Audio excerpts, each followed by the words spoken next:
이어서 진해 웅동 레저단지 사업 자세히 들여다봅니다. 민간 사업자와 계약 해지 이후 1,500억 원 이상을 물어줘야 하게 됐는데요. 애초 협약에 없던 확정 투자비 지급 조항을 뒤늦게 만든 탓입니다. 창원시는 이 과정에서 시의회 동의도 제대로 받지 않아 위법성 논란도 이어지고 있습니다. 계속해서 송현준 기자입니다. 경남개발공사와 창원시, 민간사업자가 진해 웅동지구 사업을 위해 협약을 체결한 것은 지난 2009년입니다. 당시 민간사업자에게 확정 투자비를 지급한다는 조항이 없었습니다. 하지만 민간사업자가 5년 뒤 확정 투자비 지급 조항을 요구했습니다. 당시 민간사업자가 마련한 자금은 고작 330억 원. 경남은행에서 1,000억 이상 자금을 대출받는다는 계획이었지만 경남은행 측이 대출금을 회수하지 못할 우려를 제기하면서 경남개발공사와 창원시에 일종의 보증을 요구한 것입니다. 원래 우리는 이 협약 변경에 반대했습니다.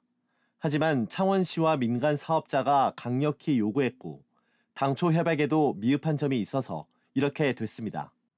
문제는 창원시가 2014년 확정투자비 조항을 포함한 1차 협약을 변경하면서 시의회 동의를 구하지 않았다는 점입니다.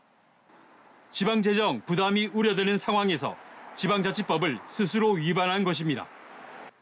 2017년 이뤄진 2차 협약 변경. 당시 창원시는 시의회에서 확정투자비 관련 일부 조항을 삭제하는 것으로 동의를 받았지만 해당 조항은 여전히 남아있습니다. 시의회 동의와 달리 창원시가 업무를 처리한 셈입니다. 이후 창원시는 2020년 관련 협약 변경에 대해 시의회에서 한 번에 승인을 받지만 제대로 된 설명이나 자료 제출이 없었다는 지적입니다. 그때 판단해서 만약에 지금 다시 그 판단을 하신다면? 결사 반대해야죠. 그때 당시에 그냥 맺고 끊음 디폴트를 해야. 창원시가 시의회 동의를 제대로 구하지 않은 부분들은 앞으로 협약 변경이 유효한지 법정 다툼의 여지로 남았습니다.